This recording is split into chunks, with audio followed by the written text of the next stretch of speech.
राष्ट्रवादीचे अध्यक्ष आणि राज्याचे उपमुख्यमंत्री अजित पवार यांच्या अपघाती निधनानं सर्वांनाच धक्का बसला असून राज्यभर हळहळ व्यक्त केली जात आहे। मुंबईहून बारामतीकडे निघालेले अजित पवार यांचे विमान बारामती विमानतळाजवळ आल्यानंतर अचानक कोसळले। विमान कोसळल्यानंतर काही क्षणात मोठा स्फोट झाला आणि या भीषण अपघातात अजित पवार यांच्यासह 5 जणांचा जागीच मृत्यू झाला। अजितदादांसारख्या लोकप्रिय नेत्याच्या निधनानं त्यांच्या समर्थकांसह सर्वसामान्य जनताही शोकसागरात बुडाली आहे।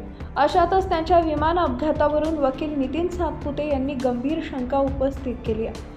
वकील नितीन सातपुते यांनी अजित पवार यांच्या विमान अपघाताबाबत संशय व्यक्त करताना म्हटलंय की अजित पवार यांचा विमान अपघात संशयास्पद वाटत आहे। या अपघाताची हायकोर्टाचे न्यायाधीश आणि मानवी हक्क आयोगाकडून चौकशी होण्याची गरज आहे। या विमानात खरंच काही तांत्रिक समस्या होती की जाणीवपूर्वक ते नादुरुस्त ठेवण्यात आलं किंवा यामागे काही राजकीय षडयंत्र आहे का?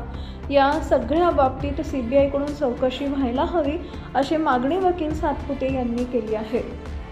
जिल्हा परिषद निवडणुकीच्या प्रचारासाठी बारामतीकडे निघालेल्या अजित पवार यांच्या विमानानं सकाळी 8:10 मुंबईत उड्डाण घेतलं होतं।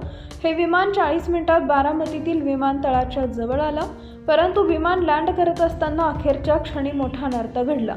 पायलटनं सुरक्षित लँडिंग करण्याचा प्रयत्न केला, मात्र त्यांना अपयश आलं आणि हे विमान धावपट्टीवरून काही अंतर दूर जाऊन क्रॅश झालं।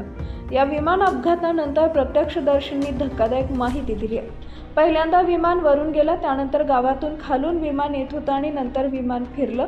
काही क्षणात हे विमान खाली जमिनीवर कोसळलं, तेव्हा मोठा स्फोट झाला। स्फोट झाल्यानंतर आमच्या घरापर्यंत या अपघातग्रस्त विमानाचे तुकडे उडाले, असे एका महिला प्रत्यक्षदर्शीनं सांगितलं आहे।